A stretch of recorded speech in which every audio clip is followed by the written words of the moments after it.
Hey, cheater readers. Today I'm going to be reading the first chapter of Lupe Wong Won't Dance by Donna, Barba, Higuera. We shelve this book in our library in our sports section. It's got a pink label on the spine. Here we go.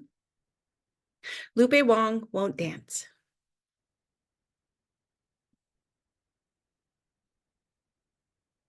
For my Sophia, who handled conflict, adversity, and square dancing with grace, kindness, and humor. Chapter 1. My gym shorts burrow into my butt crack like a frightened groundhog. Note to self. Remember shorts from home so you don't have to wear scratchy school loners over ever again. I can fix this. I pull up my knee pads, adjust my wristbands, and tighten my ponytail with a yank. Ready for battle, aka 7th grade, spring PE. Half a cheek hanging out, I glance around the locker room to make sure the coast is clear. I casually place one foot up on the bench and make a stealth grab, yanking my underwear down. Samantha Pinkerton slams her locker so loud the entire room of girls looks in her direction. "Find anything good up there, Lupe?" she laughs, and half the class snickers with her. I almost respond with, "Yeah, your mom," but stop myself at the last possible second. Samantha takes a deep step towards me and puts her nose inches from mine. "Oh, yeah?" I say instead. This time, the words are out before I can help it. Samantha scrunches her face and scratches her temple, my comeback obviously stunning her into confusion. My best friend Andy cringes behind Samantha. Smack talk is not one of my strong points. Coach Solden's whistle pierces the air. "Guadalupe Wong! Samantha Pinkerton?" Arms folded over her chest, she shakes up the entire doorway of her office. "Anything you care to share with us?" I clench my teeth and shake my head. I can't risk getting points off. I need to ace this class. Samantha's voice is suddenly as sweet as her fruity body spray. "Just admiring Lupe's shorts, Coach Solden." "Well, do it after class," Coach says, motioning for Samantha to get in line.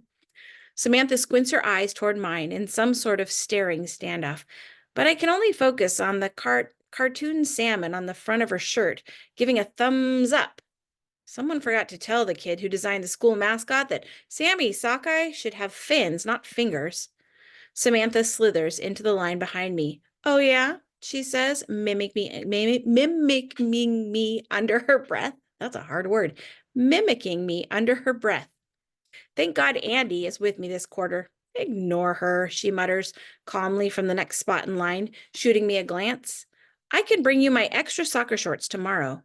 Andy's mom has probably made sure she has 4 pairs to ensure her academic success, to go with her new laptop and private tutoring. I crack my knuckles in front of me. Nope, I got this. I won't forget mine again. We wait in a row to shuffle into the gymnasium for basketball or volleyball or whatever until we have, and whatever unit we have now. Coach wheels a TV out from the equipment closet in the back of the locker room. No one moves. No one talks. She pushes the cart toward the swinging door. Wait, something's wrong, I say, watching Coach walk into the gym without a single ball. Andy's voice sounds like it's rolling its eyes. I know. She makes a mouth puppet with her hand, trying to imitate my voice.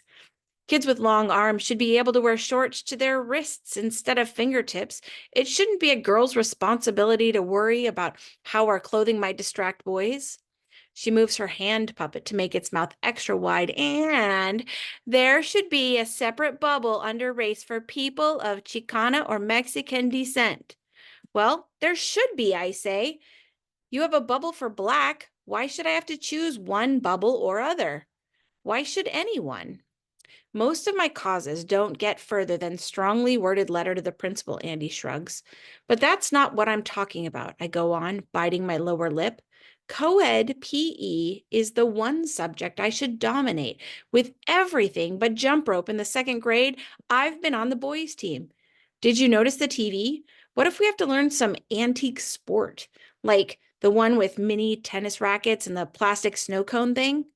It's called a shuttlecock, Andy giggles, and her dark curls bob up and down. Very funny, Andy. I really need this A, I say. I know you do, and that really is what it's called, she replies. Come on, you're the best in the class. You know you can handle anything. You'll be pitching cans of corn or whatever you call it to Fu Li in no time. I've already filled Andy in on my uncle's promise. If I get straight A's, my uncle Hector, who works for the Mariners, is taking me to Fu Li Hernandez, the first Asian Latino pitcher in the major leagues. If Fu Li can be the first Chicana guy to pitch in the majors, maybe I could be the first Mexicanese girl to throw a no-hitter. I've worked hard to get back on track and have A's in the rest of my classes. I bite on the inside of my cheek, thinking of Coach Solden and some new game risking my chance to meet Fu Li. Besides making it to the majors someday, I don't think I've ever wanted something so bad in my life. Coach Solden returns to the locker room and flicks the fluorescent lights on and off. The last few stragglers jump into line.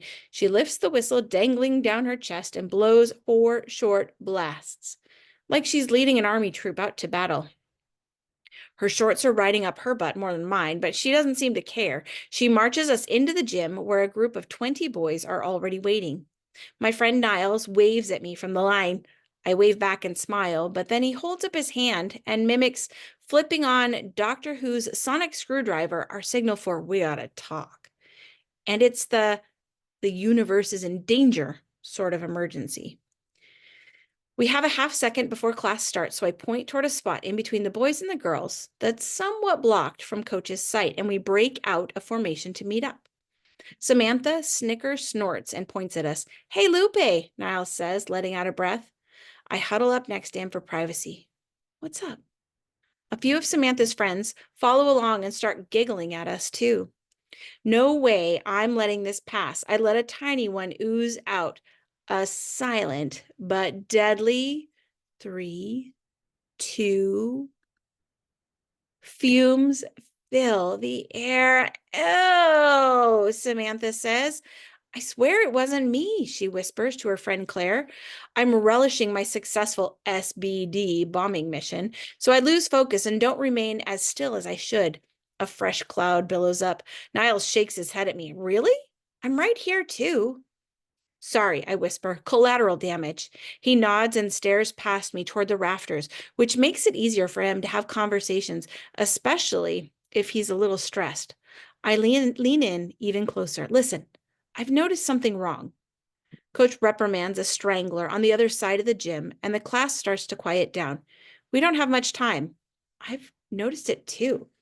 Let's see what she's got and talk after class. But this is huge, he whispers back and motions toward the TV. Coach has never started a class not started a class bouncing a ball or tossing a ball or juggling balls. Niles hates change as much as I do. I glance at Coach, who's now spinning the TV remote in her hand like it's a bat. I know, I mutter, allowing a little bit of my own worry to creep in. What do you think? Maybe she's going to show us some new sport. I guess. Coach turns to face us, still spinning the remote. In line, Foster. Hurry, line up, I whisper, before she makes us do push-ups or something. Once back in our spots, I hold out to pretend sonic screwdriver and close its top, indicating we've had at least acknowledged the emergency. And Niles nods back. Samantha is still gagging on my innard fumes, so she can't be annoyed by our signals this time. Coach Solden claps her hands, taking advantage of the lull in activity. I have an announcement, everyone. Gather round, she motions to the cart holding the TV. My stomach feels like the insides of a bouncy house. 47th graders move at once. A gentle wind of 880 shoes and armpits fill my nostrils. Coach Solden scans the crowd, then scans back the other way. Her eyes lock on mine. I'm about to panic. But she's on to the next victim. One by one, she's making eye contact with a few of us. By the shuffling and fidgeting of the kids she's singling out, her laser stare pattern seems to be focused on the athletic kids. My catcher on the baseball team last year, Blake, looks over and arches his eyebrows like he does every time the third hitter in the lineup is up to bat. Coach Solden then makes her signature move, tucking in her one size too small shirt into her 2 sizes too small gym shorts. This might be even worse than I thought. My palms break out into a sweat. She presses play on the remote. The TV screen lights up. Men and women are standing in a circle. The men have on jeans and checkered shirts, and the ladies are wearing matching puffy skirts bloated out like a Pinterest cupcake fail. I think I'm going to puke up my lunch. They're paired off, holding hands. The screech of fiddles echoes through the gym. A guy with a southern accent wails in a scratchy twang. If it hadn't been for Cotton-Eyed Joe, I'd been married long time ago. Where'd you come from? Where did you go? Where did you come from, Cotton-Eyed Joe? It's like a bizarre hillbilly rap, arm in arm, that people clomp around like trotting donkeys. Coach Solden taps her foot and claps her hands to the song. She's about a half beat off and her hips are wiggling from side to side. It's eerily similar to the time my mom insisted on teaching all my friends the Macarena at my birthday party. Even though I silently begged the universe to make it end, just like with my mom, Coach isn't stopping either. Blake looks at me like he got lemon juice in his mouth. Zola Fimple covers her eyes. Marcus, our number 2 pitcher in the rotation behind me, nerves up and makes a gagging noise. How do grown-ups not know how embarrassing they are? Finally, the music stops and Coach bows to an imaginary partner, just like the dancers on the video do to their real partners. She hits stop on the remote. It takes her a few seconds to catch her breath. My mouth and the mouths of everyone in the room drop wide open as Coach's words echo out. Welcome to this quarter's curriculum, class. Sounds like there's a little square dancing in Lupe's future. Come check it out. Lupe Wong Won't Dance in your Frank Love Library. Happy reading, cheetahs.